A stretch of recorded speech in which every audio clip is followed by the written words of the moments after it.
Budak Bayangan bab 731 Anak Matahari, Anak Bulan. Suni bergidik, menoleh ke tengah kota Gading. Raungan gemuruh yang baru saja menggelinding melintasi pulau-pulau terbang membuatnya kedinginan sampai ke tulang, membuat kedua hatinya tergagap. Suara Sefirax, naga Gading, dipenuhi dengan begitu banyak kesedihan, kemarahan, dan kegilaan sehingga setiap kengerian mengerikan yang dialami Suni di Kerajaan Harapan tidak ada bandingannya. Itu seperti suara kematian itu sendiri, datang untuk menyeret mereka ke neraka. Mengambil langkah mundur tanpa sadar, dia menatap Noctis dan bertanya dengan suara serak, bukankah dia seharusnya yang paling waras dari penguasa rantai? Penyihir itu perlahan membuka matanya, tetap tidak bergerak sejenak, lalu bangkit. Noctis melirik ke arah langit di bawah, di mana mayat Pangeran Matahari bergoyang sedih, terjerat dalam rantai. Tapi dia tidak lagi. Saat mereka semua menyaksikan, siluet raksasa muncul di atas kota.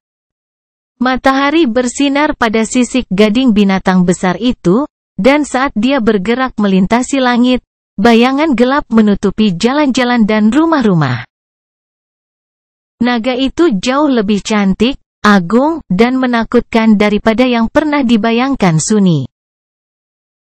Itu memancarkan perasaan kekuatan dan kesucian yang begitu kuat sehingga mencapai puluhan pulau dan menabraknya seperti gelombang, membuat anggota kelompok itu pucat.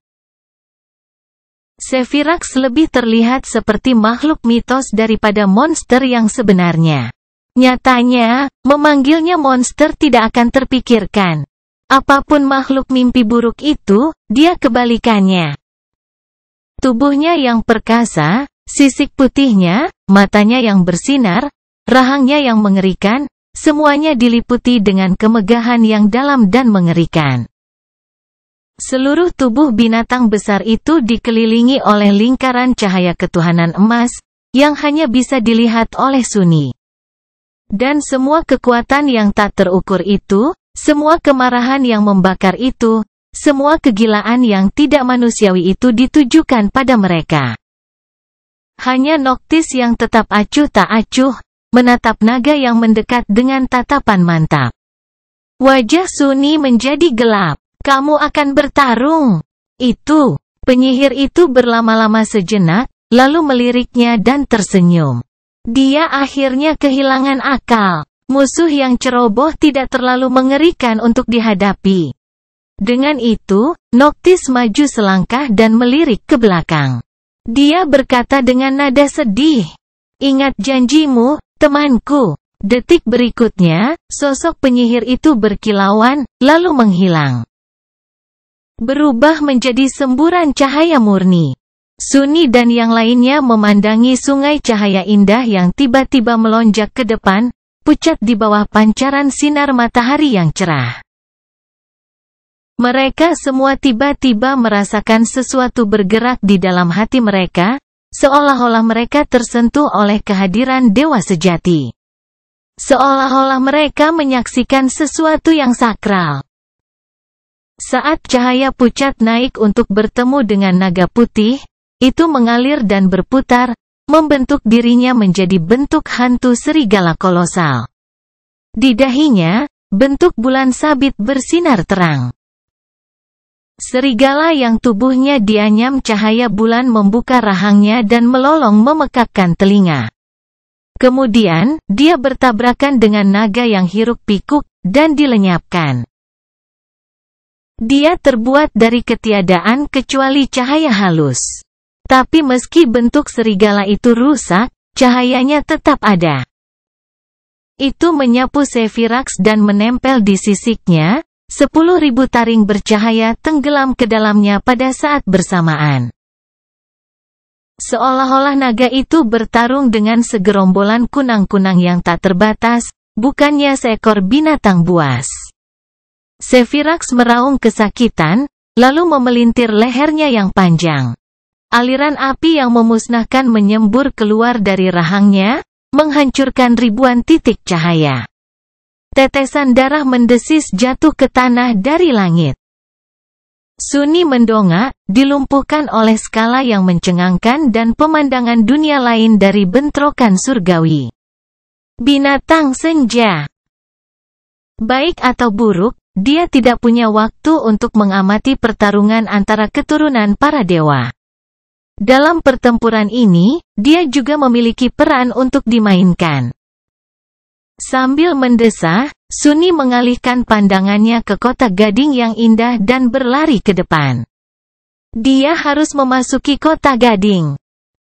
Di masa depan, Shipwreck Island telah terhubung ke Twisted Rock, dan kemudian tidak ada apa-apa, berbatasan langsung dengan Reef setelah pulau kecil itu hancur menjadi Sky Below. Namun, ini belum terjadi. Reef bahkan tidak ada. Sebaliknya, itu berbatasan dengan kota gading. Sunni melompat ke rantai surgawi, menyadari bahwa dia telah melewati yang ini, sekali.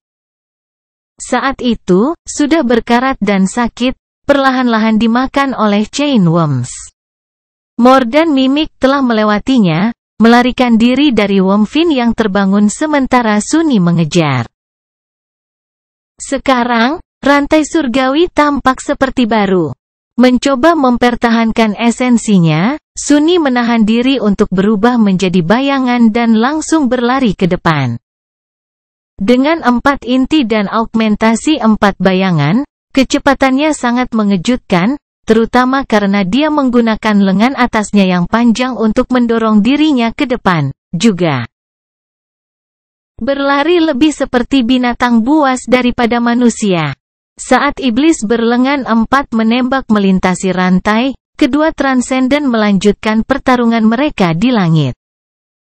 Dia melihatnya sekilas dari waktu ke waktu, atau hanya merasakan gelombang kejut yang kuat menyebar di udara, membuat tulangnya bergetar dan rantai yang berat itu bergoyang. Naga itu masih diselimuti oleh segerombolan cahaya, memuntahkan aliran api untuk membakarnya. Namun, cahaya itu terus bergerak, pecah dan bersatu, berubah bentuk, dan menyebabkan semakin banyak rasa sakit pada binatang besar itu. Terkadang, wujud kolosal dari hantu serigala muncul sesaat untuk melancarkan serangan ganas, lalu menghilang lagi untuk menghindari pembalasan. Sepertinya Noctis hanya berjarak 1 kesalahan dari terluka parah dan dihancurkan oleh api naga. Namun, dia tidak membuat kesalahan apapun. Berkelahi dengan kelicikan yang licik dan kemauan yang keras, penyihir itu selalu tampak selangkah lebih maju dari Sephiroth. Tetapi dengan setiap kilatan api yang memusnahkan, sebagian kecil dari dirinya hancur. Sunni tidak tahu berapa lama lagi Noctis bisa bertahan. Dan karena alasan itu, tugasnya semakin mendesak. Dia harus mencapai menara gading sebelum salah satu orang suci jatuh. Budak Bayangan Bab 732 Sephra. Saat pertempuran antara naga gading dan binatang senja tumbuh semakin dahsyat, Sunni berlari menjebol kehancuran surga dan mendekati tembok kota gading. Di atas, Sephiroth dan Noctis terus mencabik-cabik satu sama lain, kemarahan mereka cukup mengerikan untuk menghancurkan langit. Evie tidak dalam kondisi untuk bertarung, dan Cassie telah menghabiskan seluruh esensi jiwanya. Dia juga telah babak belur selama melarikan diri dari kapal yang jatuh, jadi mereka berdua tetap tinggal, mengurus masing-masing. Hanya ada 2 anggota kelompok kecil mereka yang masih mampu terjun ke dalam pertempuran, Sunni dan Kai. Masing-masing memiliki pekerjaannya sendiri, dan menjalani jalannya sendiri untuk menyelesaikannya. Mulai sekarang dan mungkin sampai akhir mimpi buruk, Sunni akan sendirian. Memanggil Darkwing, dia mendorong ke atas tembok kota dan tetap di sana sesaat, berlindung di bawah bayang-bayang menara penjaga yang anggun. Kota gading terbentang di bawahnya, bermandikan sinar matahari. Itu seindah yang dia ingat. Terlebih lagi, dari dekat. Bangunan anggun dibangun dari batu putih murni, dengan tanaman merambat hijau semarak pelapisi dindingnya. Di sana-sini, gemercik air bergemuruh saat mengalir melalui saluran berukir. Jembatan udara yang luar biasa dan saluran udara melengkung menghubungkan lusinan pulau terbang bersama. Sekarang setelah matahari terbit, ribuan orang tumpah ruah ke jalanan. Semuanya tampak sehat dan cantik, kulit mereka yang kecoklatan dan berembun tertutup pakaian putih. Sunni bisa membayangkan Elias tumbuh bahagia di tempat yang indah ini. Di surga ini dibangun di atas darah. Saat ini, setiap orang di kota Gading sedang menatap langit, ketakutan dan kekaguman bercampur di wajah mereka. Dengan mata menyala karena semangat, mereka semua membisikkan doa. Semoga matahari menyinari Anda, Tuan Sevirax. Berkati kami, Naga Gading. Lindungi kami, lindungi kami. Doa mereka naik seperti laut. Menyerang naga gila yang meraung dalam kesedihan dan kesakitan saat cahaya luka menggigitnya lagi dan lagi, menarik darah dan membuatnya semakin gila. Tiba-tiba Sunni menggigil. Dia ingat apa yang pernah dikatakan Noctis kepadanya tentang Sevras yang mulia, gagah berani, dan bijaksana, penguasa Gading. Bahwa dia adalah yang paling waras dari mereka semua, dan yang paling dekat dengan kegilaan. Sevras telah menolak harapan lebih lama daripada tuan rantai lainnya. Tapi justru karena alasan itulah dia yang paling rentan terhadap racunnya. Karena ketangguhannya yang tanpa kompromi, dia telah mempertahankan sebagian besar kewarasannya, dan karenanya tidak pernah memiliki kesempatan untuk membangun toleransi terhadap pengaruh berbahaya dari Demon of Desire selama berabad-abad. Sekarang setelah kematian Pangeran Matahari mendorongnya ke tepi, segala sesuatu yang telah ditekan dengan kuat oleh Sevras lepas kendali dan membanjiri pikirannya dalam sekejap. Ratusan tahun perjuangan yang mengerikan, sekaligus menghancurkan benteng kewarasannya. Noctis juga mengatakan bahwa Raja Gading mencintai dan membenci rakyatnya. Bahwa mereka adalah beban yang sangat membebani jiwanya, yang tidak dapat dia hindari karena rasa tanggung jawabnya. Bahwa mereka telah mengikat naga itu pada diri mereka sendiri dengan keyakinan, pengabdian, kepercayaan, dan ketergantungan mereka. Melihat ke bawah, Sunni melihat sebuah kotak lebar tepat di bawah bagian dinding tempat dia bersembunyi. Itu penuh sesak dengan ribuan orang, semua menatap langit dengan iman dan harapan bersinar di mata mereka. Perlahan, gambar lain muncul di depan matanya. Wajah Twisted Rock seperti di masa depan. Semua permukaannya hanyalah hamparan batu gelap yang tidak rata. Namun, batu itu terlihat sangat aneh.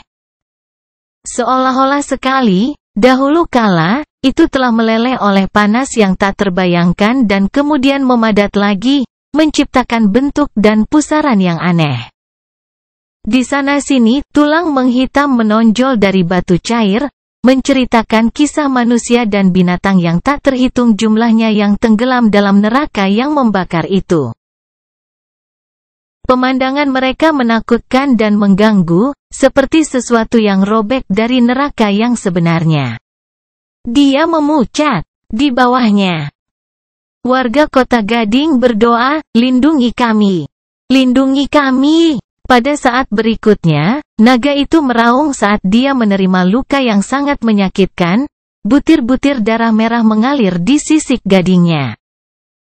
Kehilangan remah-remah terakhir akal sehatnya, dia berputar di udara untuk melihat musuhnya dengan lebih baik, dan menghembuskan semburan api yang membakar. Namun, musuhnya terlalu licik. Noctis telah memposisikan dirinya di antara naga dan jalan-jalan yang ramai, berharap untuk menggunakan kota di bawah sebagai perisai. Atau mungkin berharap untuk mengejek Zephras agar menghancurkannya. Jebakan kejamnya berhasil. Aliran cahaya pucat menari keluar dari jalan sungai api, yang jatuh dan menelan alun-alun sesaat kemudian. Sunni terhuyung ke belakang. Dalam sekejap, ribuan orang tewas terbakar, dagingnya berubah menjadi abu. Alun-alun menjadi neraka yang menghanguskan, bahkan batunya sendiri meleleh dan berubah menjadi lava pijar. Teriakan kesakitan dan kengerian memenuhi udara. Beberapa orang selamat dan mencoba melarikan diri, tetapi api ada di mana-mana di sekitar mereka. Tidak ada jalan keluar. Ini adalah tanggapan yang dikirim oleh Dewa Gading untuk doa mereka. Ngeri, Zephirax membeku di udara dan melihat ke bawah, syok berputar-putar di matanya yang bercahaya dan seperti binatang.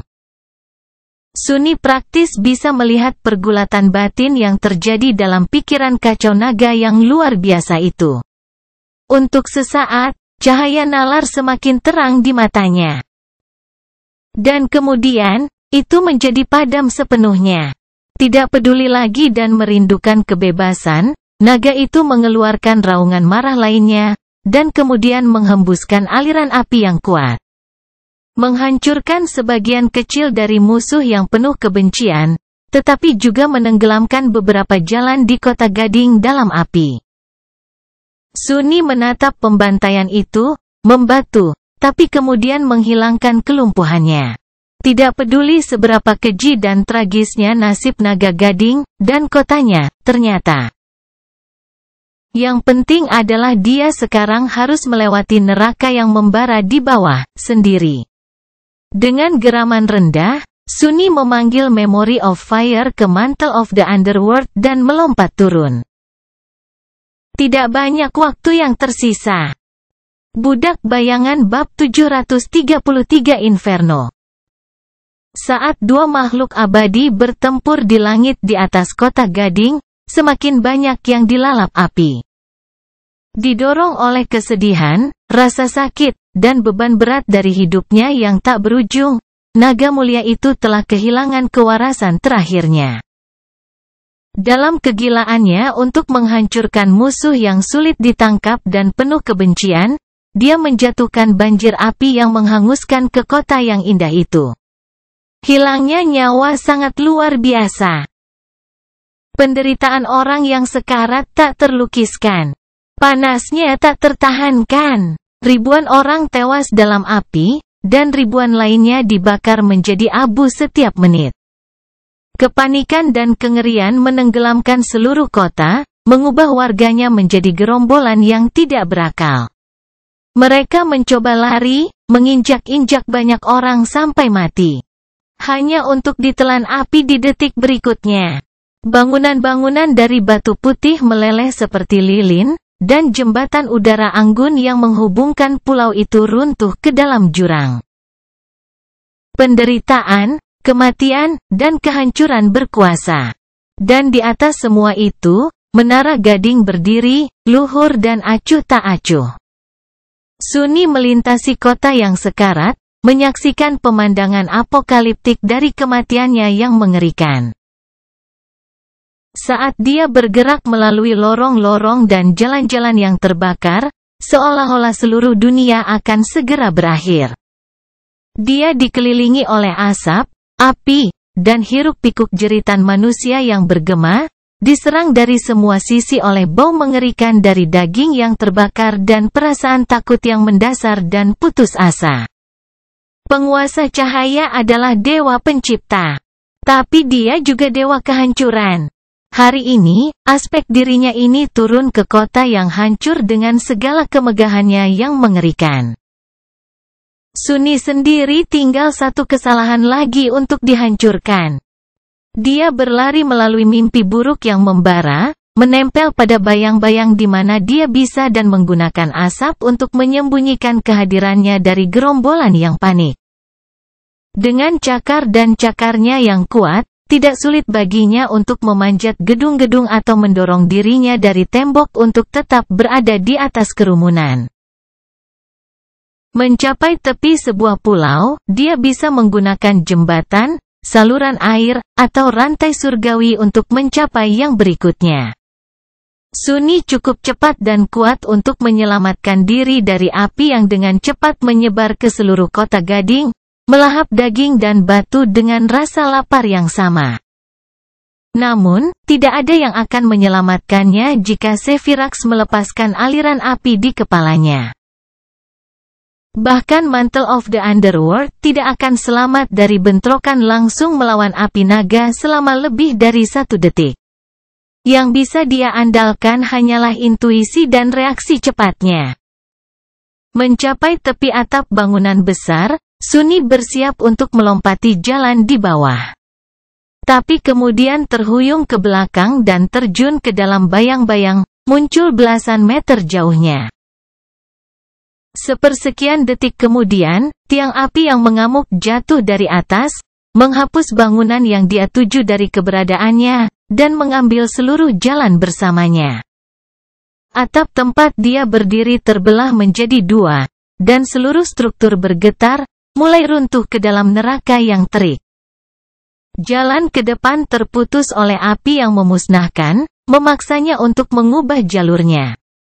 Mengutuk, Sunni berlari ke samping, melompat ke bawah, dan menatap ke langit. Anehnya, Noctis masih melawan naga yang mengamuk itu. Sungai cahaya yang terdiri dari wujud transformasinya tampak pucat dan lemah di bawah pancaran sinar matahari yang sombong. Aura kekuatan menakutkan yang terpancar dari Sevirax membuatnya tampak semakin tidak memadai. Perbedaan kekuatan antara keduanya jelas dan sangat besar. Namun, Beast of Twilight memegang miliknya sendiri. Sekarang setelah Raja Gading menyerah pada kegilaan dan mengabaikan semua akal sehat, dia telah berubah menjadi binatang buas yang tak berakal. Yang hebat, tapi tetap saja binatang buas.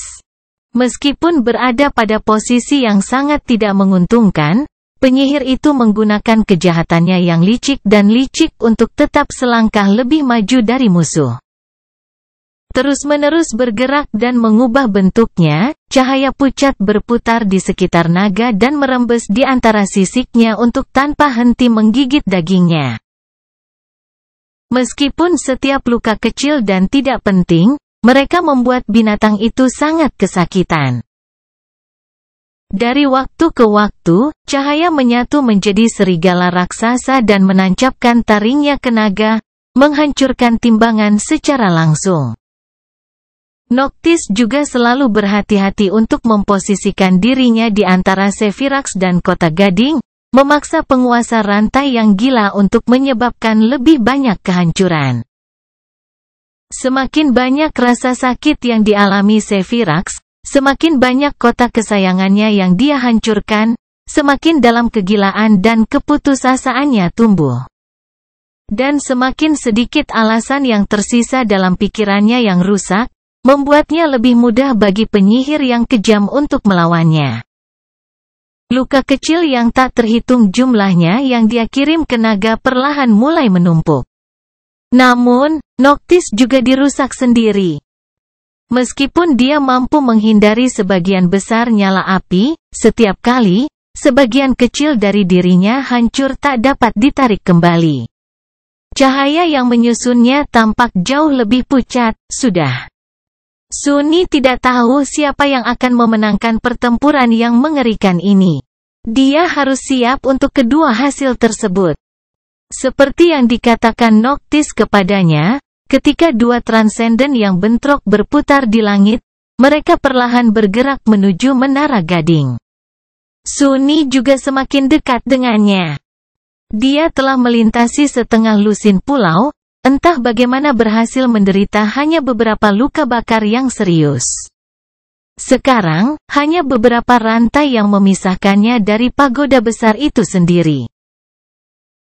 Saat dia naik ke pulau terakhir sebelum yang dia tuju, raungan yang mengerikan tiba-tiba bergemuruh dari atas, membuat seluruh dunia bergidik. Jatuh berlutut, Sunni menempelkan tangan ke telinganya dan mendongak, tertegun. Apa yang dia lihat membuatnya membeku karena terkejut. Naga besar Sevirax jatuh. Sisik gadingnya dicat merah, dan sepotong besar daging hilang dari lehernya. Aliran darah mendesis mengalir dari luka yang mengerikan itu, dan salah satu sayapnya yang perkasa sepertinya patah. Tidak dapat menopang bobotnya di udara, naga itu jatuh dari langit dan menabrak Pulau Gading dengan keras, menimbulkan awan debu dan menghilang dari pandangan. Sunni bergoyang, lalu perlahan berdiri. Bajingan gila! Dia benar-benar melakukannya. Noctis telah menang. Berbalik, dia mencari di langit dan melihat bentuk serigala hantu yang dilalap api. Cahaya pucat dengan cepat dimakan olehnya, dan kemudian menghilang seluruhnya. Sebaliknya, sesosok manusia kecil jatuh, mendarat di suatu tempat yang jauh di kota. Dia tahu bahwa Noctis masih hidup. Penyihir itu abadi. Namun, Sunni ragu bisa pulih dalam waktu dekat. Tapi itu tidak masalah. Penyihir itu sudah melakukan bagiannya. Sevirax terluka parah, dan yang tersisa hanyalah menusukkan pisau ke dagingnya, membuat luka itu benar-benar membunuhnya. Sunni berlari ke depan. Menara Gading menjulang di atasnya, menghalangi langit. Dia hanya perlu mencapai ujung pulau dan melintasi satu rantai terakhir untuk mendekati fondasinya. Pulau yang dia lalui saat ini tidak memiliki bangunan apapun. Sebaliknya, hanya ada satu batu putih tinggi bergerigi yang menonjol dari tengahnya, dengan rantai tertutup jelaga yang tergantung di sana. Tidak menghiraukannya, Sunni berlari ke jembatan udara yang menuju ke Pulau Gading. Namun, ketika dia mendekatinya, dia melambat, dan kemudian berhenti sama sekali. Sesosok manusia sedang duduk di tangga menuju jembatan. Orang asing itu santai dan tampaknya tidak peduli dengan pertempuran besar yang baru saja terjadi. Dengan membelakangi Menara Gading, pria itu menatap langsung ke arah Sunni. Menunggu dia. Budak Bayangan Bab 734 Rintangan Terakhir. Pulau Gading dipisahkan dari bagian kota lainnya oleh jurang yang lebar. Pernah, itu terhubung ke 7 pulau dengan 7 rantai yang tidak bisa diputuskan. Sekarang, hanya 2 yang tersisa. Ada juga beberapa jembatan lengkung yang mengarah ke sana, tetapi sebagian besar sudah lama runtuh. Hanya satu yang masih berdiri, melengkung dan monumental, dibangun dari batu putih murni. Seorang lelaki tua dengan wajah keriput dan rambut beruban sedang duduk di tangga menuju jembatan, mengenakan tunik putih. Itu berbeda dari pakaian yang dikenakan sebagian besar warga, menyerupai seorang pendeta. Pria itu memiliki tubuh yang lemah dan mata biru pucat. Wajah lelaki tua itu anehnya tenang. Dia mengamati kota yang terbakar dengan ketidakpedulian yang serius, seolah-olah bobot tahun membuatnya mati rasa terhadap kekejaman dunia fana. Meskipun dunianya telah berakhir, tetua itu tetap tenang dan bermartabat. Melihat iblis yang mendekat, lelaki tua itu dengan lelah bersandar pada tongkatnya. Berhenti, makhluk. Ini adalah tanah suci. Kamu tidak diizinkan untuk melangkah lebih jauh. Sunni berhenti beberapa meter dari orang asing itu dan mengamatinya beberapa saat. Kemudian, dia menghela nafas dan berkata, suaranya datar, "Mengapa sandiwara itu?" "Hentikan, Mordred." Pria tua itu menatapnya dengan bingung, lalu tiba-tiba menyeringai. Seluruh kehadirannya tiba-tiba berubah, menjadi jauh lebih energi dan tidak terkendali. Dia tertawa datar, lalu menggelengkan kepalanya. "Ah, sayang sekali. Apa yang membuatku pergi?" Sunni mengangkat bahu. "Aku tahu kamu akan muncul cepat atau lambat. Dan tidak banyak yang tersisa nanti." Mordred, yang menghuni tubuh tua dan rapuh, tersenyum. Benar, benar. Terima kasih banyak, Sunles. Kamu telah memenuhi permintaanku untuk menjaga Noctis tetap hidup dengan baik. Nyatanya, wajahnya menjadi sedikit gelap. Aku akan mengatakan bahwa kamu bahkan tampil sedikit terlalu baik. Siapa yang mengira bahwa Beast of Twilight akan tetap menang, meski tidak mendapat dukungan Night Oracle? Itu membuatku merasa seolah-olah semua cobaan beratku di utara agak konyol. Pria tua itu menghela nafas, tapi kemudian tersenyum lagi. Yah, tidak masalah. Itu masih bisa diselamatkan. Namun, aku sangat serius. Maaf untuk mengatakan ini, tapi kamu tidak bisa melangkah lebih jauh, Sunles. Sunni sedikit memiringkan kepalanya, menatap Mordred dengan ekspresi gelap. Oh, ya, bagaimana kamu akan membunuh naga terkutuk itu tanpa pisauku? Aku yakin kamu tahu bahwa aku mengunjungi Temple of the Chalice. Pria tua itu memberinya anggukan sopan. Oh, aku tahu, itu agak spektakuler. Tapi, Sunles, kau tahu, itulah mengapa aku tidak bisa membiarkanmu menyeberangi jembatan itu. Sunni mengerutkan kening. Apa maksudmu? Kenapa? Mordred menatapnya dengan heran. Ya, karena aku butuh Sephras hidup, tentu saja. Membunuhnya akan merusak usaha berbulan-bulan yang menyiksa yang kupersiapkan untuk mempersiapkan semuanya. Tetap berada dalam tubuh lemah ini sepanjang waktu itu tidak menyenangkan, kau tahu.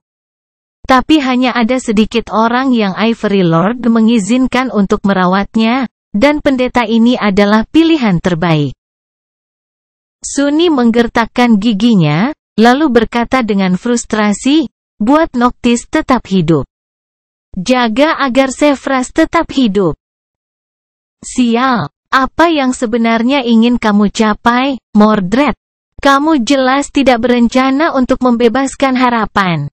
Apalagi yang bisa mengakhiri mimpi buruk ini? Apa yang kamu inginkan? Pria tua itu berkedip beberapa kali, kebingungan muncul di wajahnya gratis. Harapan. Dia berpikir sejenak, lalu menggelengkan kepalanya sambil tersenyum. Tentu saja, aku di sini bukan untuk membebaskan harapan. Itu bukan alasan mengapa aku memasuki benih ini. Senyumnya sedikit berubah, kilatan yang mengganggu menyala di matanya. Aku di sini untuk membunuhnya.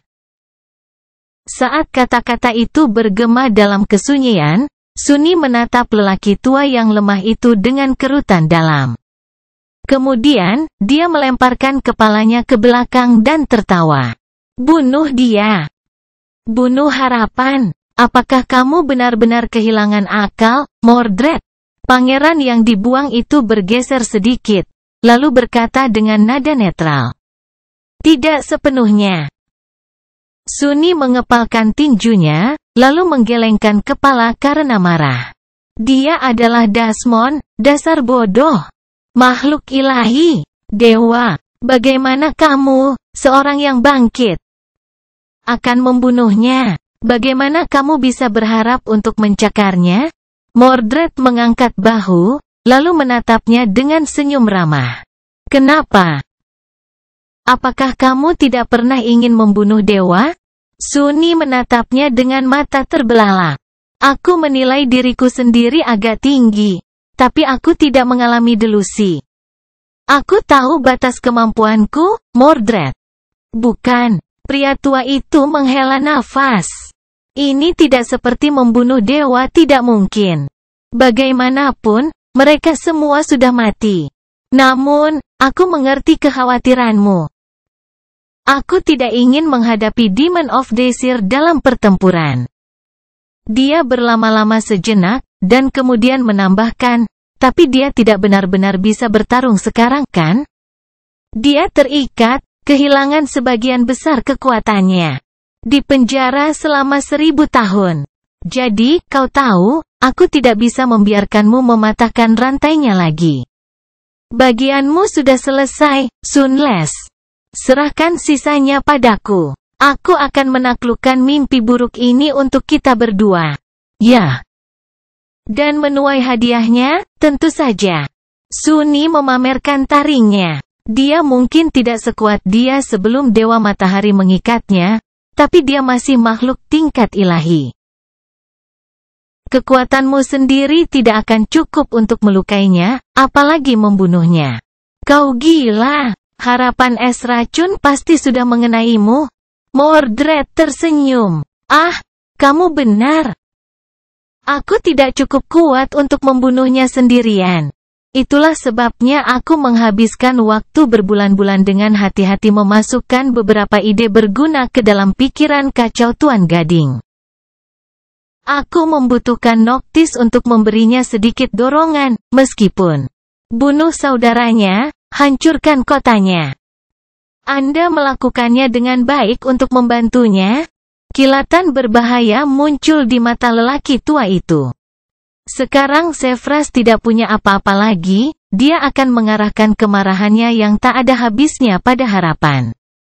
Itu akan menjadi kesempatanku. Jadi, Sunless, aku akan menyarankanmu untuk mundur. Jika kamu benar-benar tahu batasanmu, kamu tidak akan menghalangi jalanku. Sunni menatap Mordred selama beberapa saat, matanya semakin lama semakin gelap. Keheningan yang tegang terjadi di antara mereka berdua. Kemudian, pusaran bunga api muncul di sekitar tangan iblis. Pria tua itu melihatnya, tatapannya menjadi tajam dan dingin. Dia sedang menunggu untuk melihat senjata apa yang akan dipanggil Sunni. Namun, Sunni tidak memanggil senjata. Sebaliknya, sebuah kursi kayu yang indah muncul di tangannya. Menatap Mordred, Sunni meletakkan kursi di tanah, duduk di atasnya, dan menyilangkan tangan. Baiklah, lanjutkan, kalau begitu, tunggu apa lagi? Semoga beruntung. Budak Bayangan bab 735 melunasi hutang. Sunni duduk dengan nyaman di kursi kayu yang elegan, menatap Mordred dengan keempat lengannya disilangkan. Kursi itu agak kecil untuk tubuhnya yang luar biasa, tetapi karena kualitas dan daya tahan bahan pembuatnya, berhasil menahan beban dengan cukup baik. Noctis benar-benar tahu nilai keahlian yang baik.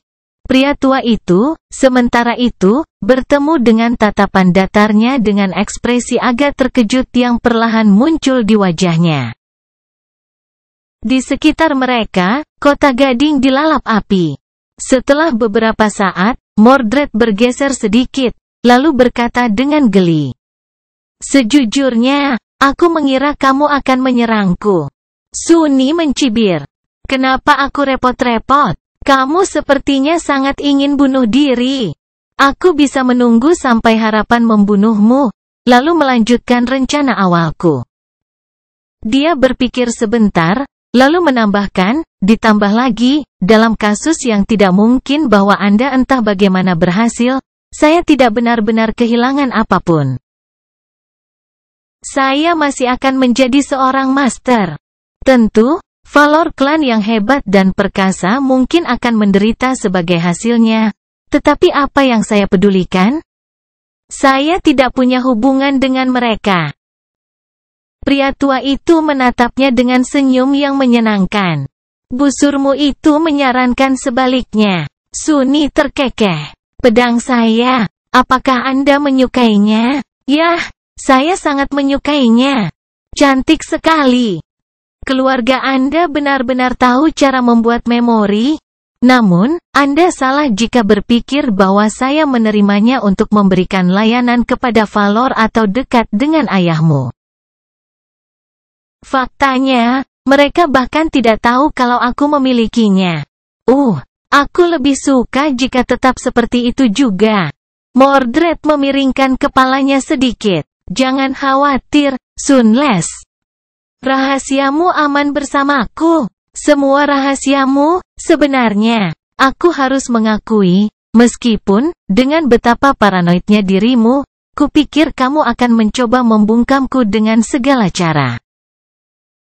Aren, apakah kamu tidak takut aku akan mengungkapkannya setelah melarikan diri dari mimpi buruk? Sunni tersenyum malas, lalu mengangkat bahu. Tidak terlalu.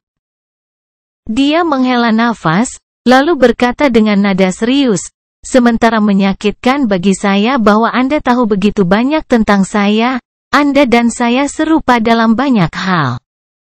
Kami berdua percaya bahwa pengetahuan adalah asal mula kekuatan, bukan? Jadi, berbagi rahasia saya tidak akan berbeda dengan memberikan kekuatan pergi. Mengapa berbagi pengaruh yang Anda miliki pada saya dengan siapapun ketika Anda dapat memiliki semuanya untuk diri sendiri? Ekspresi Sunni menjadi sedikit masam. Tentu saja, aku akan dengan senang hati membunuhmu untuk menghancurkan pengaruh itu. Namun, manfaat dari menghancurkanmu tidak sebanding dengan risiko melawanmu. Kamu adalah salah satu bajingan yang menakutkan, Mordred, kamu tahu itu? Plus, aku bahkan tidak tahu bagaimana cara membunuhmu. Jadi apa gunanya? Dia tidak berbohong. Meskipun Sunni telah tumbuh lebih kuat dari yang diharapkannya di dalam nikmah, Mordred jauh lebih tua dan memiliki lebih banyak pengalaman. Dia juga memiliki latar belakang yang jauh lebih besar.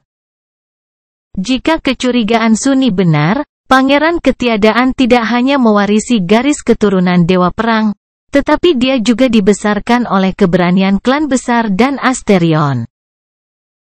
Dia adalah monster yang diciptakan bukan hanya oleh satu, tapi dua penguasa. Monster yang cukup mampu, mungkin, mengungguli mereka berdua. Bagaimana bisa tikus pinggiran seperti Sunni bersaing dengan didikan itu? Dia tidak bisa. Belum. Setidaknya tidak dalam pertarungan langsung. Sebuah kompetisi kecerdasan, di sisi lain. Siapa yang bisa mengatakan siapa di antara mereka yang lebih licik? Saat Sunni menatapnya sambil tersenyum, Mordred terdiam beberapa saat, lalu perlahan berdiri. Sungguh pengekangan yang luar biasa.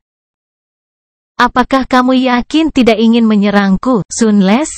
Sunni menggelengkan kepalanya. Aku benar-benar tidak mau. Pria tua itu menatapnya, lalu berkata dengan ragu, ya. Kalau begitu aku akan pergi. Dia berlama-lama selama beberapa saat sebelum berbalik dan mengambil langkah menjauh. Sunni berdeham. Tapi ada satu masalah. Mordred membeku, lalu menghadapinya lagi, senyum geli muncul di bibirnya.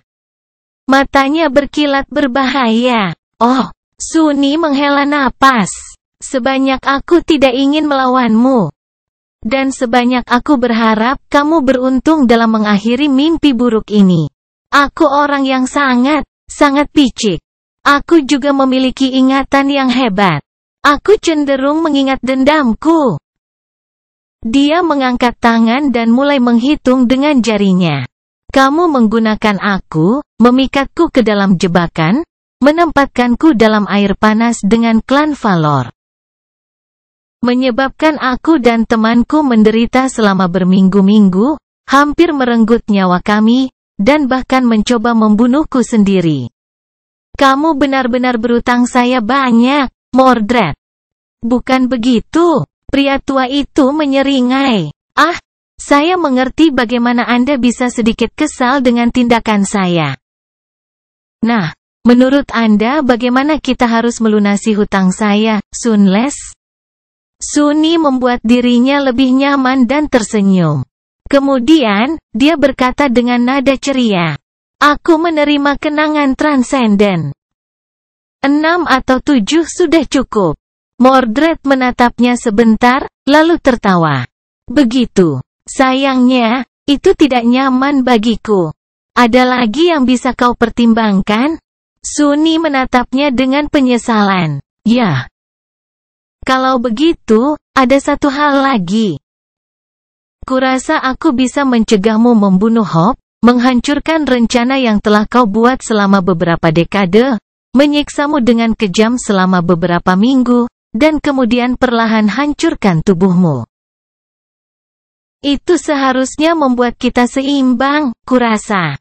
Mordred menatapnya dengan ekspresi muram. Aku pikir kamu tidak bisa berbohong. Bukankah kamu mengatakan bahwa kamu tidak akan menyerangku? Sunni menggelengkan kepalanya. Aku berkata bahwa aku tidak ingin menyerangmu. Tidak pernah mengatakan bahwa aku tidak akan melakukannya. Pria tua itu menghela nafas. Ya, saya perhatikan. Kasihan. Saya berharap untuk menghindari ini. Dengan itu, bayangan di sekitar Sunni tiba-tiba bergeser dan bergerak. Sesaat kemudian, 5 iblis berlengan 4 yang identik bangkit dari mereka, masing-masing setinggi setidaknya 3 meter. Mereka mengenakan baju besi oniks yang menakutkan, dengan kegelapan menutupi wajah binatang dan mata hitam mereka. Masing-masing bertanduk 4, dan masing-masing bertanduk 1. Iblis memancarkan perasaan jahat dan kekuatan yang mencekik dan menakutkan. Masih duduk di kursinya, Sunni menatap ke-5 bayangan yang mengelilinginya dengan gentar. Wajahnya menjadi diam. Mencengkeram batu luar biasa, dia menggigil dan berkata dengan murung, "Yah, itu tidak bagus sama sekali." Budak bayangan bab 736 dikelilingi. 5 refleksi mengelilingi Sunni, masing-masing membawa bayangannya sendiri. Iblis Sadaukin yang menjulang tinggi tampak sangat menakutkan. Sosok mereka yang kurus dan berpakaian besi memancarkan perasaan ancaman dan kedengkian yang mendalam, dan mata hitam mereka menatapnya dengan intensitas yang tidak manusiawi. Itu sangat mengganggu. Sial, apakah aku seseram itu? Sunni bersandar di sandaran kursinya dan berkata tanpa berhenti sejenak, hilang dari cahaya. Bunuh orang tua jahat itu. Refleksi terus menatapnya, tak bergerak. Beberapa saat berlalu, tetapi tidak ada yang terjadi. Keheningan yang canggung menggantung di udara. Mordred terkekeh. Kamu tidak benar-benar berpikir bahwa trik ini akan berhasil lagi, kan? Dia tersenyum, lalu melirik setan bayangan dengan puas. Tentu saja, aku mengikatnya pada diriku sendiri sebelum kamu tiba. Sunni memelototi pria tua itu sebentar, lalu memalingkan muka dan mengangkat bahu. Ya, pokoknya patut dicoba. Mengecewakan. Dia mempelajari refleksi sejenak, mencoba untuk menentukan seberapa kuat mereka, tepatnya. Tidak seperti bagaimana Mordred muncul selama pertarungan jiwa mereka. Sekarang, Sunni hanya bisa melihat satu inti lemah di tubuh lemah lelaki tua itu. Itu redup dan biasa-biasa saja, mengisyaratkan bahwa dia sedang melihat jiwa pendeta itu sendiri. Atau setidaknya tiruannya yang sempurna. Tampaknya menentukan tubuh mana yang dimiliki pangeran ketiadaan dengan cara itu adalah mustahil. Jiwanya sendiri tersembunyi dengan sempurna. Refleksi, di sisi lain, berbeda. Dan cukup aneh. Sunni bisa melihat inti bayangan di dalam setiap makhluk. Tapi meskipun terlihat seperti setan bayangan, tidak satu pun dari mereka. Semuanya ascended, tapi 2 dari 5 hanyalah beast. 2 lagi adalah monster, dan 1 lagi adalah iblis. Sunni tidak tahu bagaimana perkembangan kelas bekerja dalam hal refleksi, tetapi dia menduga bahwa mereka kurang kuat daripada monster cermin, kakak mereka. Mirror Beast telah hidup lebih lama dan bangkit menjadi Ascended Devil. Tetap saja, 5 Ascended Reflections kemungkinan besar lebih dari cukup untuk mencabik-cabiknya. Terutama mengingat bahwa masing-masing mencerminkan pengguna dari aspek ilahi. Sunni memandang Mordred, ragu-ragu, dan berkata dengan muram, sangat mengesankan. Tapi juga sedikit mengecewakan. Kurasa membantai ribuan manusia biasa tidak terlalu menyehatkan monstermu, ya? Sekarang setelah aku melihat mereka, aku setuju bahwa pencapaianmu di utara mungkin konyol. Pria tua itu menatapnya dengan ekspresi gelap. Mereka masih cukup untuk membunuhmu. Sunni menyeringai. Oh, jangan. Kamu tidak akan membunuhku. Mordred mengangkat alis. Apa yang membuatmu mengatakan itu? Duduk dengan nyaman di kursinya, Sunni mengangkat bahu. Apa gunanya? Aku lebih berguna untukmu hidup-hidup. Plus, jika kamu menyingkirkanku, kamu bisa mengucapkan selamat tinggal pada semua kenangan indah yang kumiliki. Aku akan sedikit takut jika kamu punya waktu berminggu-minggu untuk menyiksaku agar menyerah. Mereka, tapi kamu tidak. Pria tua itu tersenyum. Ini adalah jawaban yang sangat masuk akal. Namun, apakah kamu yakin bahwa aku adalah orang yang berakal sehat, Sunles? Sunni merasakan hawa dingin menggigil di punggungnya dan memaksakan senyum lemah. Ah, tidak juga. Aku tidak yakin. Bagaimanapun, kamu juga meremehkanku. Mordred mengerutkan kening. Bagaimana bisa? Sekutumu sepertinya telah meninggalkanmu. Bayanganmu terluka dan tidak bisa dipanggil lagi. Apa yang bisa kamu lakukan melawan refleksi? Menatap setan bayangan yang menjulang tinggi dengan ketakutan, Sunni bertahan beberapa saat. Lalu berkata, "Yah, jika kamu mengatakannya seperti itu. Sepertinya aku tidak bisa berbuat banyak. Mereka semua memang sangat kuat. Aku sudah menjadi sedikit ancaman, dan benda-benda ini memiliki semua kekuatanku, menggunakan mereka dengan kekuatan Ascendet tidak kurang." Namun, dia mengalihkan pandangannya ke lelaki tua itu, senyum jahat muncul di bibirnya. Hal yang sama tidak bisa dikatakan tentangmu, bukan? Kamu mengorbankan semua intimu untuk membuat refleksi ini. Sekarang, kamu bisa berhasil membuat satu, mungkin dua. Itu masih membuatmu lebih lemah dariku. Lebih dari itu, saya tidak dapat membantu untuk memperhatikan bahwa aspek Anda, meskipun menakutkan, tidak menawarkan augmentasi pertempuran langsung kepada Anda. Itu semua murni utilitas. Jadi, meskipun saya tidak dapat membunuh monster Anda, matanya menjadi lebih gelap, diliputi oleh cahaya yang berbahaya. Aku mungkin punya kesempatan bagus untuk menghancurkan tubuhmu sebelum mereka bisa menghentikanku. 4 bayangannya melilit tubuhnya, mengisinya dengan kekuatan ledakan. Hanya ada beberapa meter yang memisahkannya dari lelaki tua yang lemah itu. Dia bisa menembus jarak itu dalam sekejap.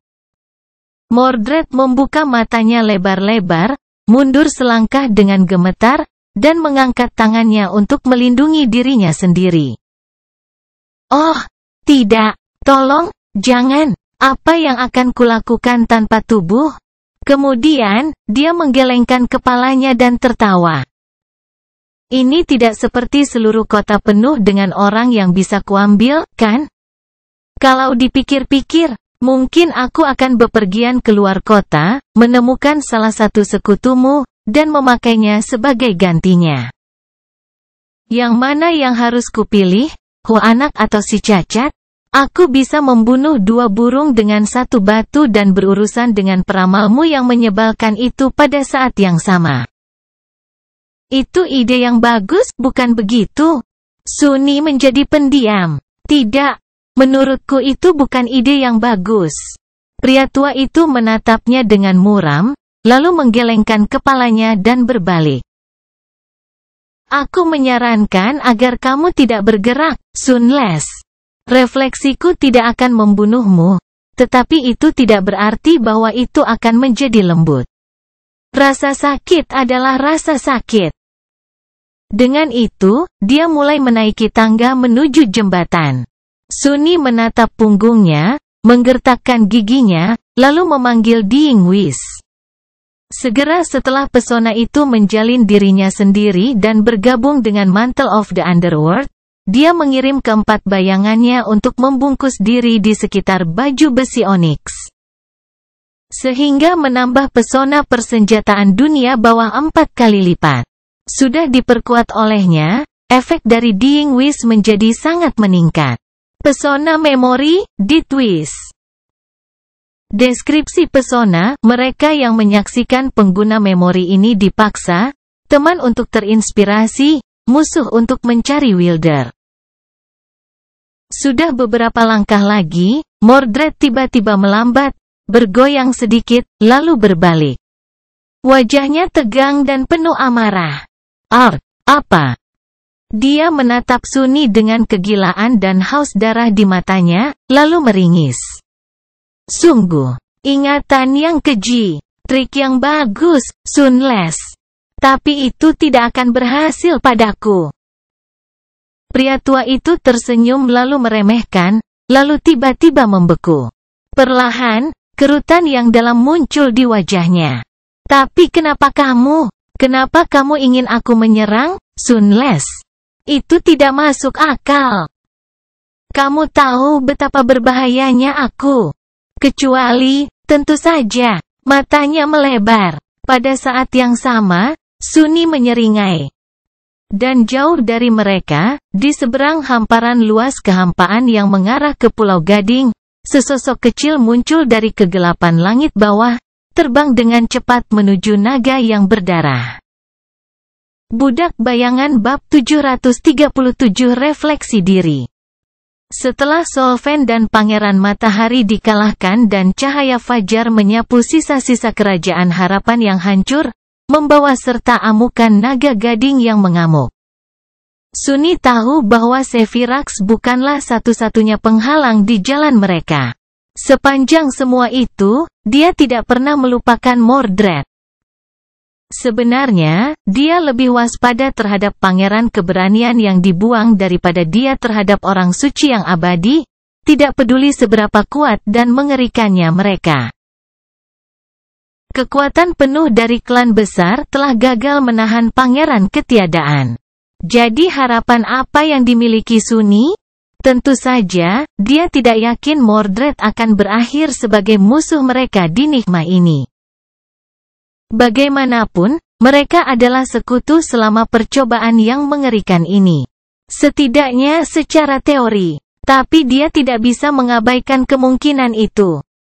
Nasihat yang diberikan Master Jet kepada Sunny sebelum dia berkelana ke Sith tetap bersamanya. Sebagian besar kebijaksanaan yang diperoleh dengan susah payah yang dia bagikan di masa lalu akhirnya menjadi alat untuk kelangsungan hidupnya, jadi dia memastikan untuk mengingat kata-katanya. Oleh karena itu, Sunny dan Kai menyetujui rencana yang sangat sederhana.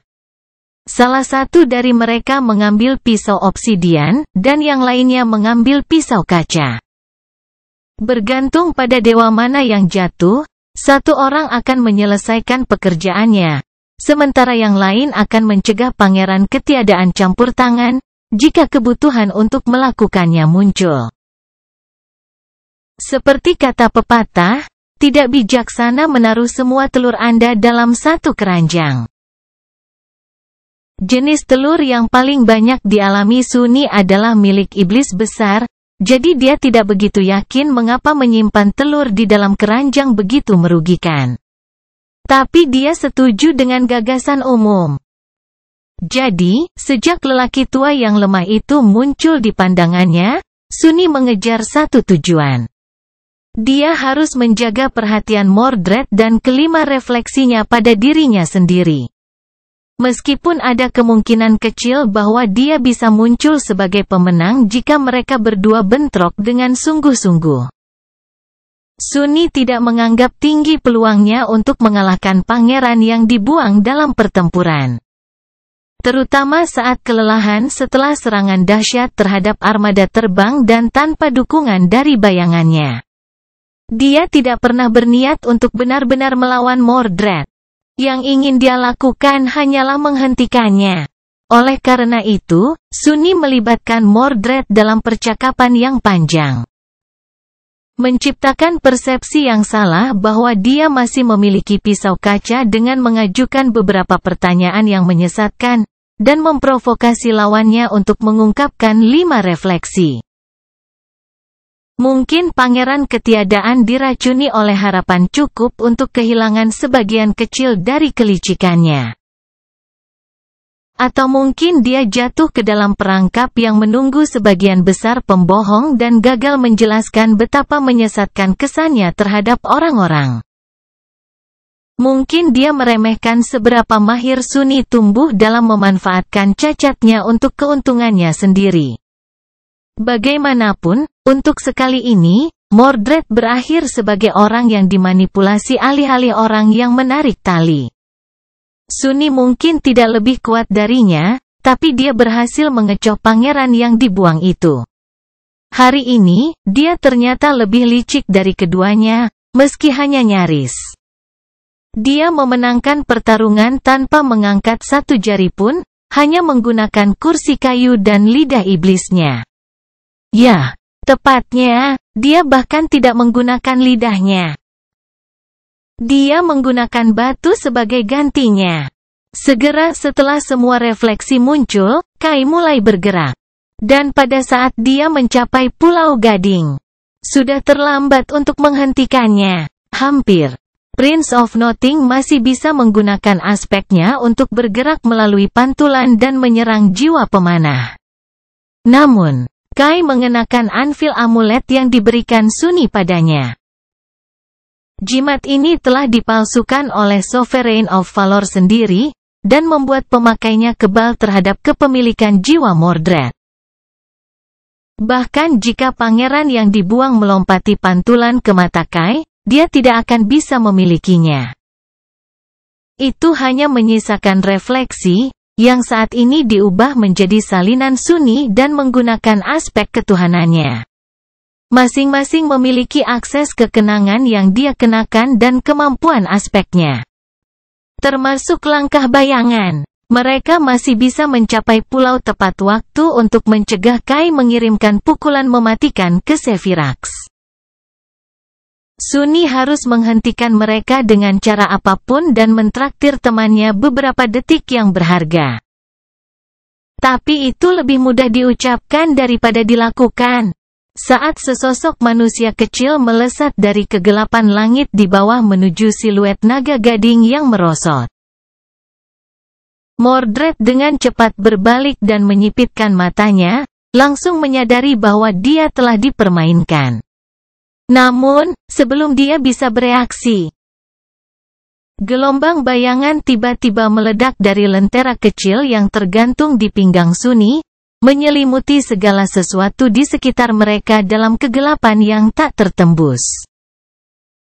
Cahaya matahari dengan cepat menghancurkan bayang-bayang, tetapi pada saat yang sama, itu dimakan oleh lentera, menciptakan keseimbangan yang aneh. Bayangan itu sendiri kuno, dalam, dan ulet. Sunni telah mengumpulkan mereka dari sisi gelap pulau-pulau yang mengelilingi sanktuari sebelum berangkat berperang. Dengan tidak adanya cahaya yang tersisa di sekitar mereka, juga tidak ada pantulan. Tanpa refleksi, Mordred dirampok sebagian besar kekuatannya untuk sesaat. Tapi itu tidak membantu sama sekali melawan 5 refleksi, karena masing-masing dari mereka merasa nyaman dalam bayang-bayang seperti halnya Sunni sendiri.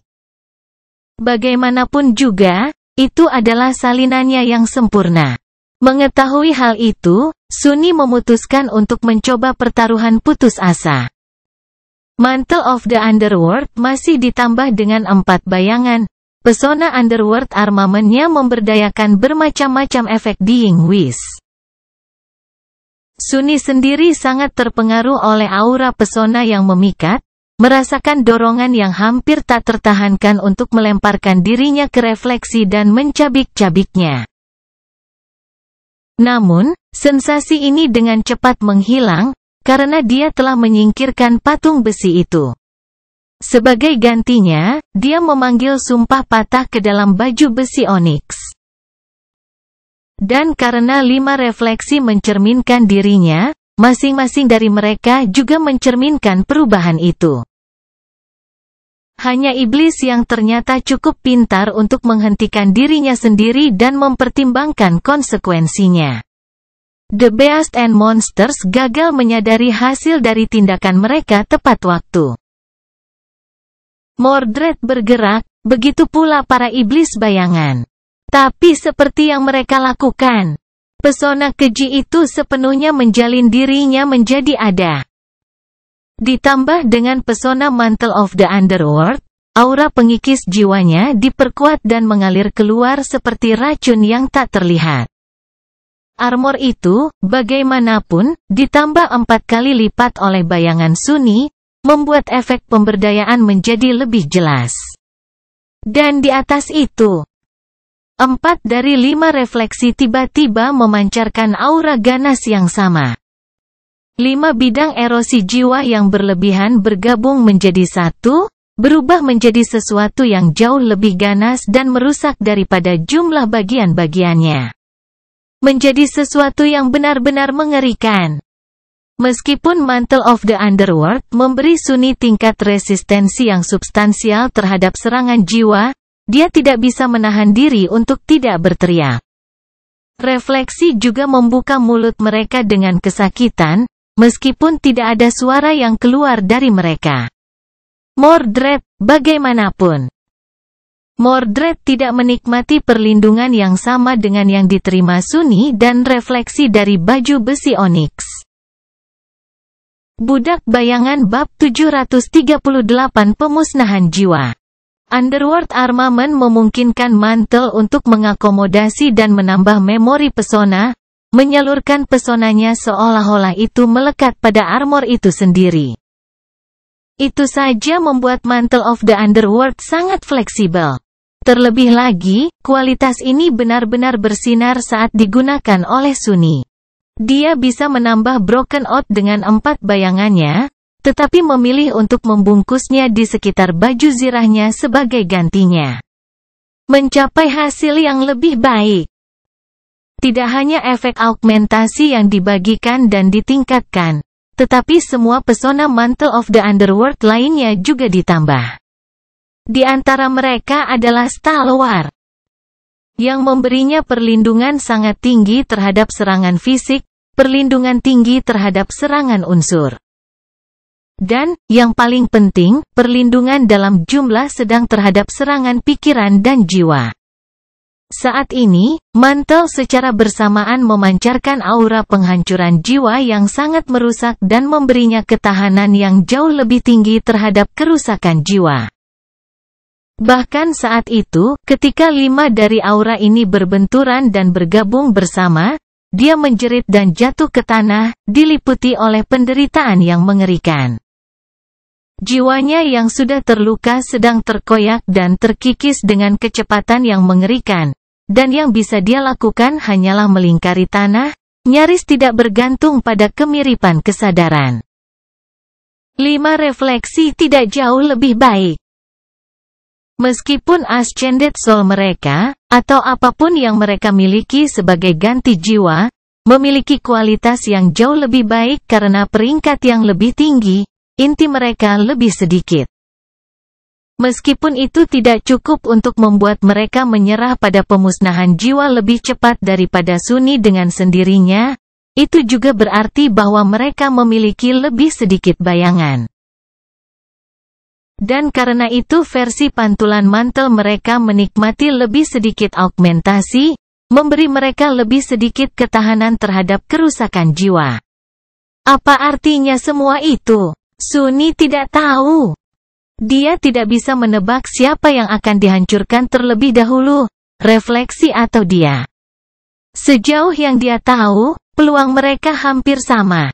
Namun, segalanya sangat berbeda ketika menyangkut Mordred.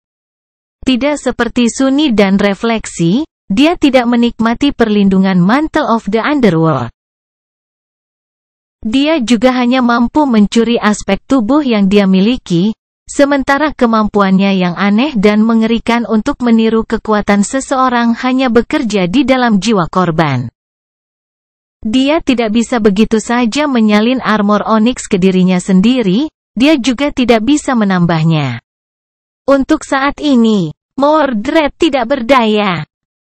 Sambil berteriak kaget, lelaki tua itu dengan canggung berlutut dan kemudian berguling menuruni tangga, berakhir di tanah tidak terlalu jauh dari Sunny. Raungan tertahan keluar dari bibirnya, dan matanya terbuka lebar, penuh keterkejutan dan rasa sakit yang luar biasa. Penderitaan yang dialami Sunny dan refleksi mempengaruhinya jauh lebih buruk. Kebangkitan lainnya akan dihancurkan dengan cepat, tetapi pangeran ketiadaan bertahan, entah bagaimana. Beberapa pusaran bunga api langsung muncul di sekitar tubuhnya, menandakan munculnya kenangan pelindung. Siapa yang tahu betapa luas dan kuatnya gudang jiwanya? Mordred bisa saja memiliki memori yang mampu membalikkan keadaan sepenuhnya.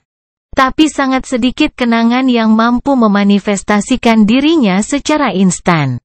Sebagian besar membutuhkan beberapa detik yang berharga untuk muncul, dan biasanya, yang lebih kuat membutuhkan waktu paling lama.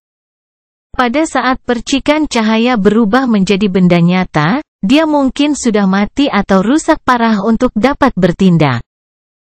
Diliputi oleh rasa sakit, Sunny menatap pria tua itu dengan tatapan terbakar dan menggertakkan giginya begitu keras hingga taringnya menembus bibirnya, membuat tetesan darah mengalir ke bawah. Mati, mati, bajingan, cepatlah mati. Harapan putus asa bahwa Mordred akan gagal selamat dari pemusnahan jiwa memenuhi hatinya.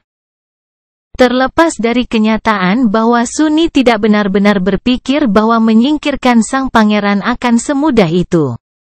Dia sangat meragukan bahwa Mordred akan membiarkan dirinya dibunuh dengan cara ini. Belum lagi sejauh yang dia tahu, pangeran ketiadaan sama abadinya dengan transenden kerajaan harapan yang terkutuk. Tubuh fisik dan rohnya telah dihancurkan di masa lalu. Tetapi itu tidak menghentikan Mordred untuk terus eksis.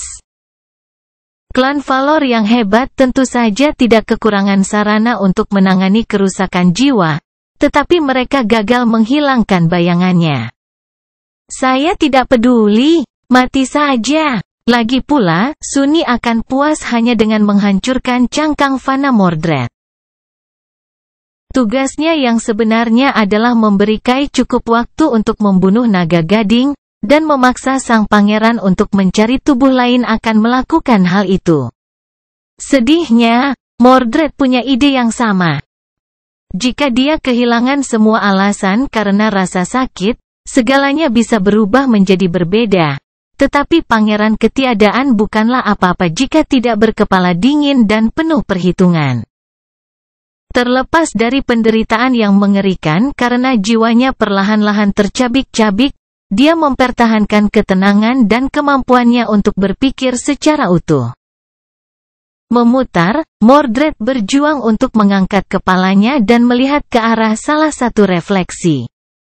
Shadow Spawn berlutut, wajah binatangnya berkerut oleh seringai kesakitan. The Prince of Nothing memucat, lalu membisikkan sesuatu. Sesaat kemudian, sosok iblis yang berlutut beriak dan pecah seperti pecahan kaca. Sesuatu yang cepat dan tidak berwujud bergerak di udara dan memasuki tubuh Mordred. Kemudian, refleksi lainnya hancur. Dan kemudian yang lainnya, dan yang lainnya.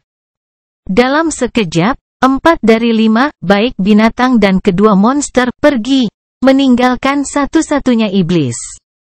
Saat mereka menghilang, komponen medan pemusnah jiwa juga menghilang.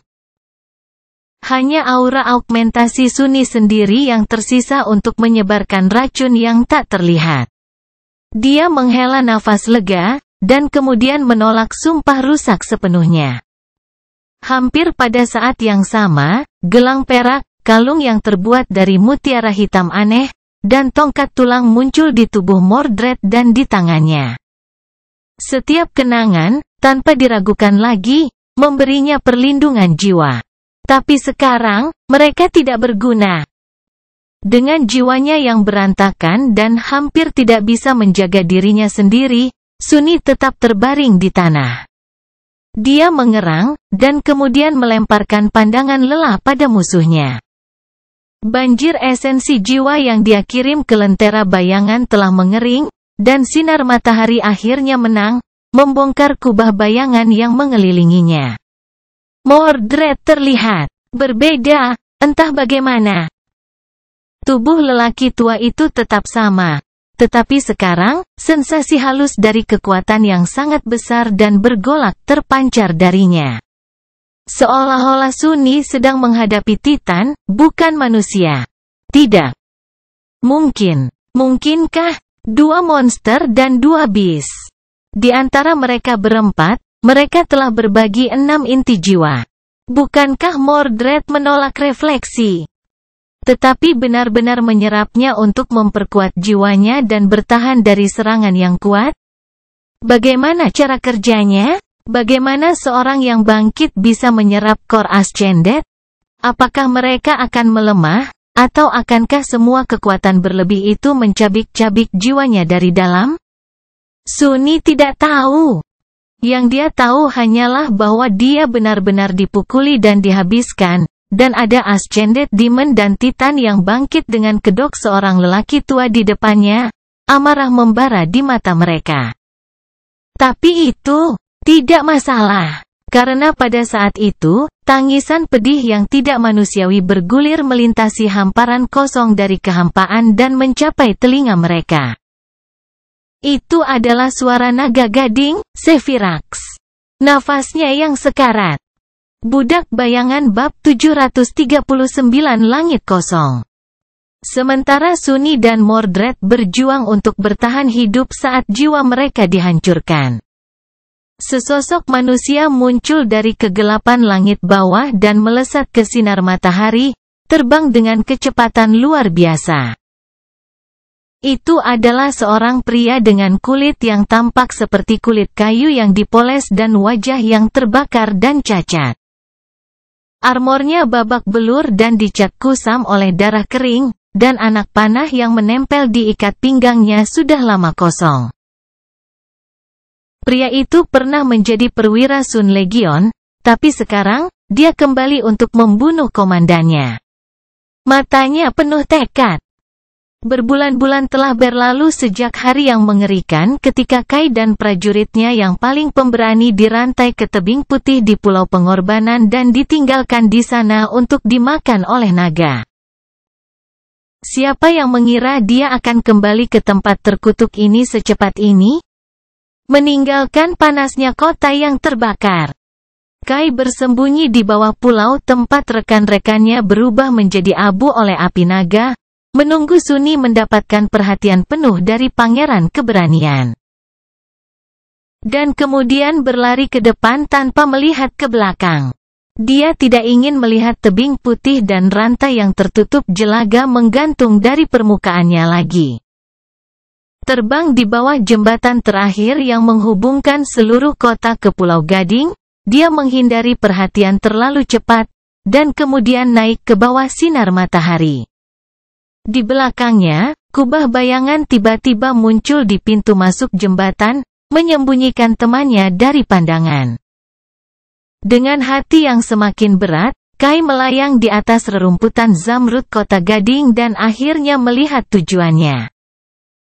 Seekor naga yang luar biasa terbaring di tanah, darah mengalir dari lehernya yang hancur. Sisik putihnya dicat merah tua, dan salah satu sayapnya patah. Tapi binatang besar itu masih hidup. Dia masih bernapas. Dia abadi, setelah semua. Tapi tidak lama. Di tangannya, Kai memegang pisau yang terbuat dari kaca hantu. Di dalam pisau itu, nasib sang naga disegel, ditempatkan di sana oleh dewa yang kejam. Apakah Kai melanggar kehendak para dewa dengan mengembalikannya kepada pemiliknya?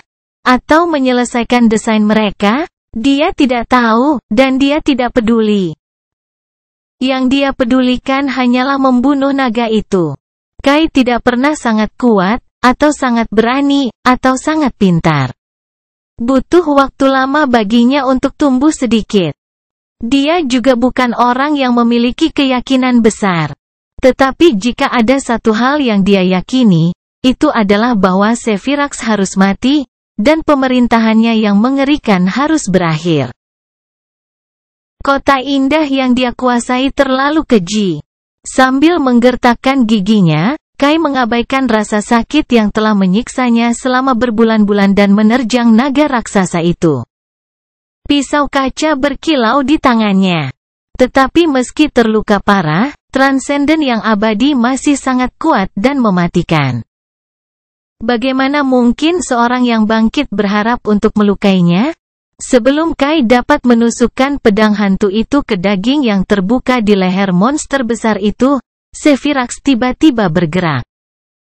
Kelopak matanya terangkat, memperlihatkan mata kuning yang tidak manusiawi. Rahangnya terbuka sedikit, gumpalan asap keluar darinya. Naga itu menggerakkan sayapnya yang sehat, dan semburan angin menabrak Kai, membuatnya berputar. Pisau kaca itu menggores sisik yang tidak bisa ditembus dengan sia-sia, dan dia dibuang. Sesaat kemudian, cakar raksasa menyapu dadanya. Pria muda itu lari tepat waktu untuk menghindari pembunuhan, tetapi sentuhan ringan ini saja sudah cukup untuk merobek penutup dadanya dan menghancurkan beberapa tulang rusuknya. Sambil mengerang, Kai jatuh di rerumputan yang lembut. Kecepatannya begitu besar sehingga tubuhnya meluncur beberapa puluh meter, dan pada saat dia berlutut dengan gemetar, naga itu sudah menatapnya, siap menyerang. Sedikit kebingungan muncul dari lautan kegilaan yang tersembunyi di matanya. Sevirax bertahan sejenak, dan kemudian, suara rendah, lelah, dan nyaring terdengar dari sekitar mereka. Kamu. Aku tahu kamu. Kai menggertakkan giginya. Serangan mendadaknya telah gagal. Dia gagal. Sekarang Transcendent menyadarinya, ada sedikit peluang untuk melakukan serangan yang menentukan. Tidak peduli seberapa terluka dan lelahnya Ivory Lord, dia masih akan jauh lebih cepat, lebih kuat, dan lebih kuat daripada seorang yang bangkit dengan aspek yang lemah. Dia akan menghancurkan Kai dalam sekejap. Yang abadi tidak akan mati. Harapan tidak akan melarikan diri. Mimpi buruk tidak akan berakhir. Teman-temannya tidak akan diselamatkan. Kai mungkin bisa terbang melintasi langit dan melihat jauh dan luas. Tapi dia bukan naga. Pria dengan wajah cacat memandangi binatang abadi yang menjulang di depannya. Dia sedikit gemetar, lalu menundukkan kepalanya. Dan kemudian, dia menerjang ke depan, mengirim potongan rumput yang robek ke udara. Dia cepat, sangat cepat. Tapi Sevirax lebih cepat. Binatang besar itu memutar lehernya, melindungi luka yang ditinggalkan oleh taring binatang senja, dan kemudian membuka rahangnya untuk menghancurkan manusia kecil di antara rahangnya. Mungkin Kai bisa mengelak, tapi dia tidak melakukannya. Alih-alih, dia semakin mempercepat dan terbang langsung ke mulut naga, yang langsung menutup. Taring raksasa menghantam masing-masing dengan suara yang memekakkan telinga. Begitu saja, pria lumpuh itu pergi. Naga itu membeku sesaat, terpana oleh keberanian manusia kecil yang tak tergoyahkan itu. Lalu, dia tiba-tiba bergidik dan menjerit tersiksa. Kai, yang telah menancapkan pisau kaca ke daging lunak lidah binatang besar itu, terlempar ke belakang dan jatuh dengan keras ke tanah. Kulitnya yang seperti kulit kayu membara, sekali lagi hangus oleh panasnya api naga. Armornya hancur, dan Raja Gading, sementara itu, menjadi fana lagi. Sekarang nasibnya telah dikembalikan kepadanya, luka yang mengerikan di lehernya menyedot nyawanya. Beberapa detik lagi, dan itu akan membunuhnya. Tapi tidak. Belum. Saat tangisan panjang dan sedih dari binatang besar itu bergema di seluruh kota yang terbakar, Sevirax dengan keras kepala menolak untuk mati. Menegangkan tubuhnya yang babak belur, dia perlahan merangkak ke depan, berusaha mati-matian untuk mencapai Menara Gading, yang dia telah bersumpah untuk melindungi.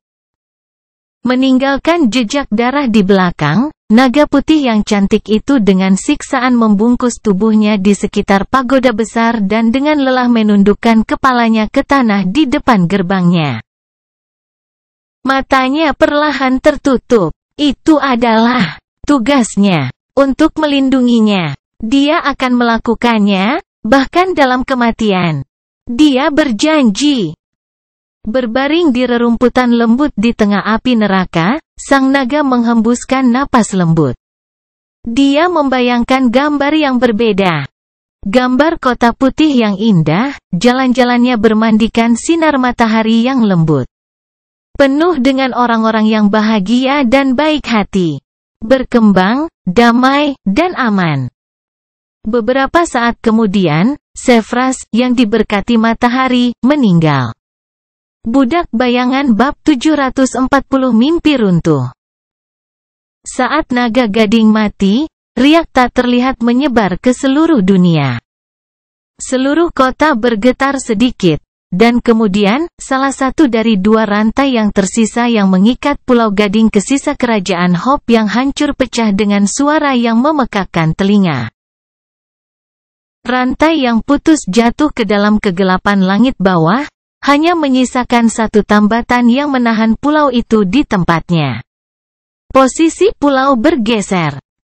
Tidak banyak, tapi cukup untuk menyebabkan jembatan batu melengkung retak, bergetar, dan kemudian perlahan runtuh. Awan debu batu naik ke udara saat bangunan besar itu runtuh, menyelimuti rerumputan tempat Sunni dan Mordred terbaring, masih terhuyung-huyung akibat serangan jiwa yang mematikan. Sunni terbatuk dan melambaikan tangannya di depan wajahnya, dengan lemah berusaha mengusir debu itu. Kutukan. Sementara itu, Pangeran Ketiadaan perlahan bangkit. Dengan terhuyung-huyung, dia mendapatkan kembali pijakannya dan melihat ke arah Menara Gading, wajahnya yang tua menjadi redup. Mordred terdiam beberapa saat, lalu berkata datar, "Yah, itu agak disayangkan." Sunni tertawa serak, menyebabkan lelaki tua itu berbalik dan menatapnya dengan muram. Kemudian, dia mencoba untuk duduk, tetapi gagal. Pangeran Ketiadaan mengejek. "Hentikan aktingmu, Sunles. Aku tahu kau tidak selemah itu." Sunni mengumpat, lalu berhenti berpura-pura dan duduk sambil mengerang. Dia memang dalam kondisi yang sangat buruk, kehabisan esensi, dan hampir tidak hidup karena jiwanya sangat rusak. Namun, dia memang tidak selemah yang dia inginkan untuk menyesatkan Mordred agar percaya. Pria tua itu menggelengkan kepalanya, lalu tersenyum. "Menggunakan refleksiku sendiri untuk melawanku. Pandai sekali. Aku mengharapkan sesuatu seperti itu darimu." Kemudian, wajahnya tiba-tiba menjadi gelap, dan dia menatap ke arah Menara Gading sekali lagi. Suaranya terdengar tenang dan tidak pasti, "Itu, bagaimanapun, yang tidak kuharapkan sama sekali. Seharusnya tidak mungkin. Aku tidak mengerti. Memberikan salah satu pisau itu bukan sifatmu. Dengan betapa sinis dan tidak percayanya dirimu, seharusnya kau bergantung kepada mereka sampai akhir. Bagaimana saya membuat kesalahan ini?" Sunni menyeringai. "Kurasa aku sudah berubah." Mordred mengerutkan kening, lalu perlahan menggelengkan kepalanya. "Orang tidak berubah semudah itu." Seringai di wajah Sunni menjadi sedikit rapuh. "Itu tidak mudah." Pria tua itu tetap tidak bergerak untuk beberapa saat, lalu menghela nafas berat dan berbalik menghadapnya. Pada saat yang sama, refleksinya yang tersisa melakukan hal yang sama. The Prince of Nothing menatap setan bayangan yang babak belur untuk beberapa saat, lalu berkata dengan ramah, "Sunles, gorenganku. Tolong beri aku satu alasan mengapa aku tidak boleh membunuhmu." Sunni berkedip beberapa kali, lalu menjawab dengan senyum kelam, "Jika kamu tidak menyadarinya, orang yang mencoba membunuhku cenderung berakhir mati." Mordred menyeringai berbahaya. "Saya yakin saya bisa mengatasinya." "Ya, sial. Aku sendiri agak yakin." Dia memiringkan kepalanya, lalu berkata dengan ragu, "Karena aku masih memiliki memori ilahi yang ingin kamu dapatkan?" Orang tua itu maju selangkah, menyebabkan refleksi melakukan hal yang sama. "Biasanya, itu akan menjadi alasan yang bagus. Tapi saat ini, sejujurnya, Sunless, aku mulai bertanya-tanya apakah itu sepadan dengan usaha." Sunni berlama-lama sebentar, lalu mengangkat alis. "Tolong cantik." Pangeran Ketiadaan tertawa. "Tidak cukup baik." Sunni menatapnya, perlahan mengedarkan esensi kecil yang tersisa di tubuhnya. Bayangannya rusak dan memulihkan diri mereka dalam api hitam pengasuhan jiwanya. Kekuatannya habis. Sekutunya jauh dan dalam kondisi yang lebih buruk darinya. Segalanya tampak suram. Dia menghela nafas, lalu berkata dengan nada netral, "Lihat. Tentu, kamu mungkin bisa membunuhku. Tapi jangan salah, aku tidak akan membuatnya mudah untukmu. Lebih penting lagi, aku akan memastikan untuk bertahan untuk waktu yang sangat lama." Mordred tersenyum sopan. "Sejauh ini, saya menyukai semua yang saya dengar." Sunni menyeringai. "Apakah kamu tidak melupakan sesuatu?" The Prince of Nothing berlama-lama sejenak, lalu mengerutkan kening. "Dan apakah itu?" Memanjat kembali ke kursinya, Sunni bersandar di sandaran dan mendesah lega. Kemudian, dia menunjuk ke Menara Gading, "Mimpi buruk ini akan segera berakhir. Tidak banyak waktu yang tersisa sampai kita kembali ke dunia nyata. Waktu berharga yang akan kau sia-siakan untuk menyingkirkanku." Mordred menatapnya dengan ekspresi gelap. "Tidak apa-apa, lagi pula jadwalku tiba-tiba kosong. Apalagi yang harus dilakukan?" Sunni menggelengkan kepalanya. "Kamu mungkin telah kehilangan kesempatan untuk membunuh Demon of Desire. Tapi apakah kamu lupa tentang Demon of Destiny? Ada seluruh menara eboni di bawah kita, bebas untuk dijarah." Kerutan pria tua itu semakin dalam. Api ilahi jauh lebih intens dan berlimpah selama ini. Celah di dalamnya tidak dapat dilalui oleh orang seperti kita. Lagi pula, tidak ada cukup waktu untuk itu. Kecuali, ekspresinya tiba-tiba berubah. Sunni mengangguk. "Memang, langit di bawah tidak bisa dilalui. Tapi kebetulan kita berada di dekat Pulau Gading, dan portal yang berdiri di belakang menara. Sekarang, kalian bisa membuang waktu untuk mencoba membunuhku. Atau kalian bisa mencoba menuangkan api suci secukupnya ke dalamnya, dan dapatkan semua mainan yang ditinggalkan oleh Nether. Jangan menjadi idiot seperti saya dan biarkan waktu mengejar mereka setelah segelnya rusak." Mordred menatapnya selama beberapa saat, lalu menyeringai. "Kamu hanya berharap bahwa busuk aneh di dalam menara eboni akan melahapku, bukan? Lagi pula, saat ini belum terlalu kelaparan." Sunni terbatuk. Bersalah seperti yang dituduhkan. Tetap saja. Apakah kamu berencana untuk membunuh penguasa tanpa mengambil risiko dari waktu ke waktu? Cepat dan putuskan." Jam terus berdetak. Orang tua itu mengamatinya sebentar, tidak mengatakan apa-apa. Lambat laun, Sunni menjadi sangat tidak nyaman di bawah tatapan itu. "Bajingan terkutuk. Keinginanmu untuk membunuhku tidak bisa lebih kuat dari keinginanmu untuk membalas dendam pada klan Valor. Harapan, lakukan tugasmu, ayo." Akhirnya, Mordred terkekeh, menggelengkan kepalanya. Dan berkata, "Dua penguasa." Sunni mengangkat alis. "Apa?" Pria tua itu berbalik dan menuju ke tepi pulau, diikuti oleh refleksinya. Dua penguasa. Aku juga berencana untuk membunuh Asterion. Meskipun itu mungkin akan jauh lebih sulit daripada berurusan dengan ayahku. Tetap saja, aku sama baiknya dalam mengingat dendam seperti dirimu, Sunles. Jadi berdoalah agar kita tidak pernah bertemu lagi. Dia berhenti di dekat tepi jurang kosong langit di bawah, berlama-lama di sana selama beberapa saat, dan kemudian berkata dengan muram, meskipun siapa yang akan mendengar doamu? Para dewa sudah mati. Dengan itu, Pangeran Ketiadaan melangkah ke dalam kegelapan dan menghilang, membawa refleksi bersamanya. Sunni ditinggalkan sendirian di pulau kosong, berjuang untuk percaya bahwa dia benar-benar selamat. Dia melihat ke bawah, ke kursi kayunya yang indah, lalu ke batu di tangannya. Kemudian, dia menghela napas gemetar. Brengsek, aku tidak percaya itu berhasil.